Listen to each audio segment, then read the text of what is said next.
Hey guys, Bachelor Ranter Blob here. I was actually working on the real Blob video when I totally forgot I put off Sirocco challenge on release week. Because man, I'm in that cringe situation where I actually need to RNG a whole different set of Sirocco items to change epic sets on two of my mains. And all I know is, with 6 characters over 2 accounts, on the first day I got 11 account bound pedals on one, and 14 on the other. Very Melon. So, why is this cutting into actual Blob content? Because I didn't expect Sirocco challenge mode to play so much better than I expected. I was just sitting here reading the nicely compiled Chalrocco guides on Dofo's own Dofo's blog and thinking, yep, this boss does things except for when it does thing. Probably just use pure reactions most of the time and blow them up. Great. Maybe just read everything one more time than typical Dofo player?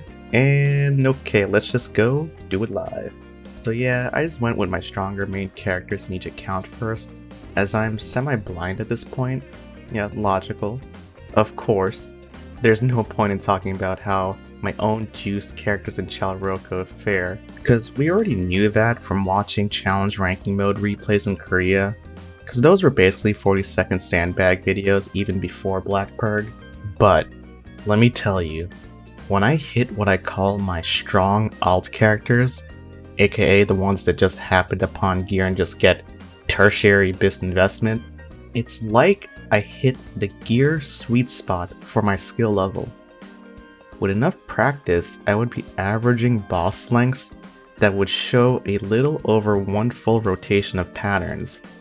And that just happens to be my ideal fight pacing design.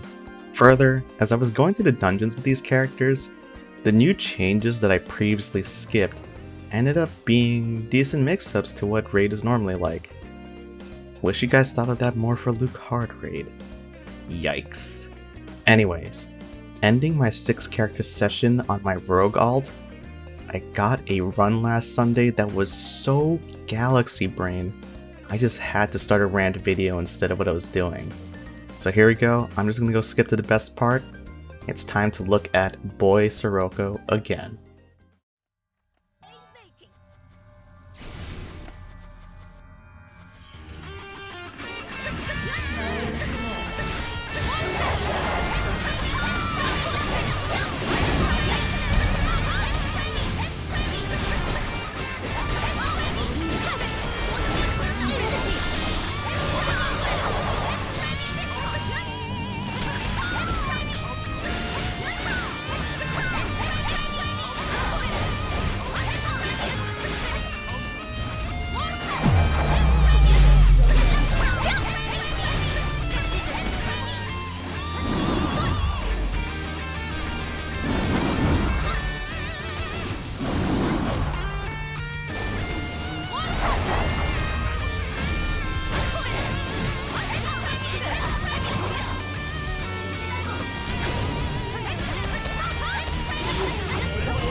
Oh boy, it's such a good fight. It's such a fucking good fight. Oh, this is such a good fight now. Oh my god.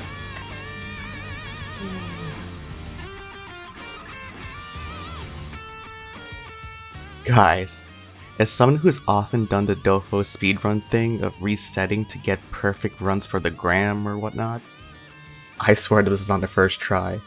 Before I go on though, I'm going to be making a game design rant. But I know our community only thinks about gear and cut lines over skill and boss design, so I still have to preempt with, Sandbag info. Anyway, that clip was done with a third way character that has a plus 13 flashy trick, 0 amp mythic ruination setup, event enchants, price performance buff set, and other tertiary bis min max stuff. Basically, enough extremes either way for how you want to agenda post about gear being an issue. And yeah, joking aside, wow, look, it's a sandbag number. Yeah. As a rock connoisseur and sandbag atheist, I can't make enough blob videos passively aggressively attacking these in every way. But someone's gonna ask anyway, so there you go. Okay, so now onto why Boy is such a great fight now. I remember thinking to myself while watching Sirocco challenge ranking videos for Leste and KDnF that the removal of Invuln on a lot of Boy basic patterns made the fight look super brain dead, because the gear monkeys there just seemed to mash sandbag combo from the room load and probably reset if Boy gives them some resistance for doing that. But here in good old Dofo, we don't have the Black Purge graduation inflation yet, and I can play characters that are geared more appropriately for this content. This removal of Invuln then made Boy one of the best examples of how to balance boss patterns that are annoying but fair. Wanna know how I can immediately say this?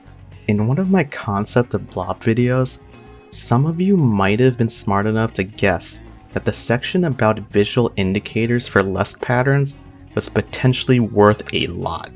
There, it didn't seem so, as the section's purpose was to get an idea of pattern start and end points to do the hold starter stuff. But the big brain part is that now with most of the invuln removed, recognizing patterns earlier gives players with channeling skills or tough plays a chance to actually go and do them now.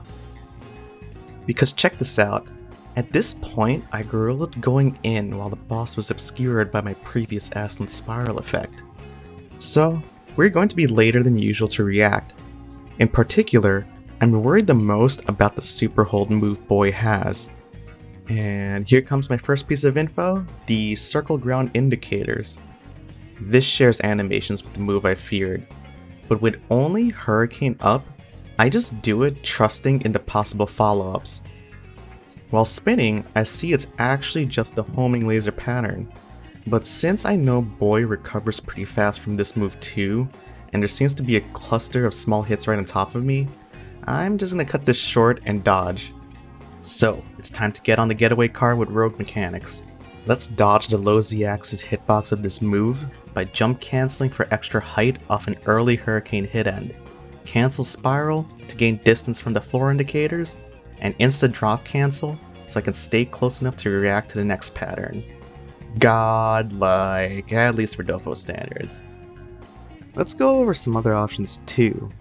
If I recognize the telltale particle effects of the super hold pattern, instead of jumping over the grounded hitbox of the homing lasers, I would break away on the floor fast, using the grounded breaking rush and then shining cut.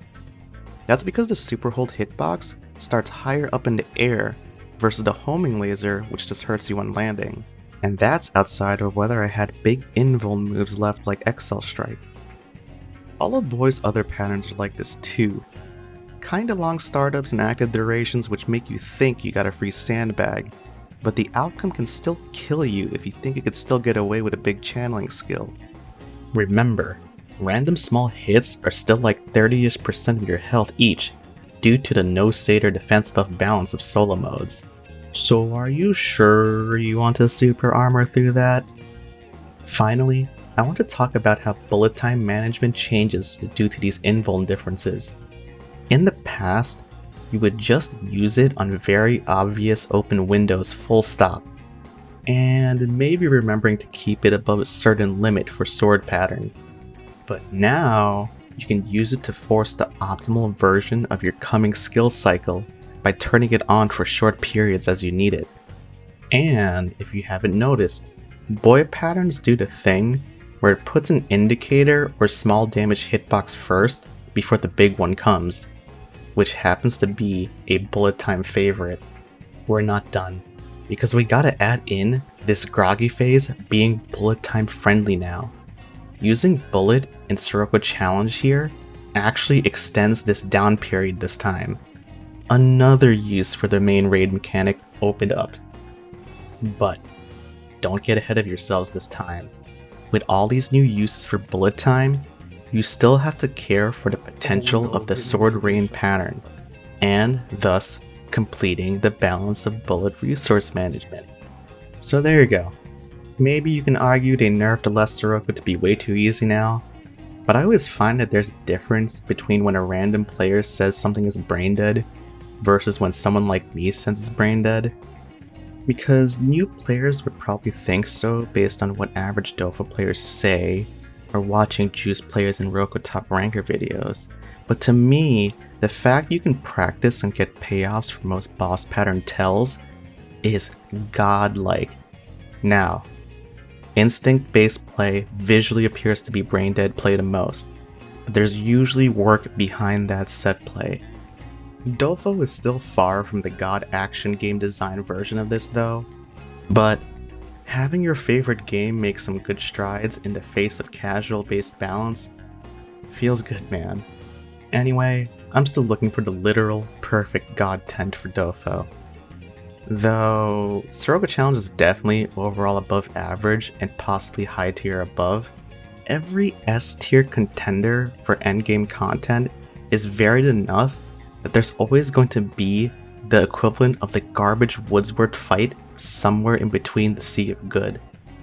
So for now, Luke Raid Solo is my top pick for the best endgame experience so far. Let's see if this will ever change. Now, back to real work. I will continue to be Blob. See you next time.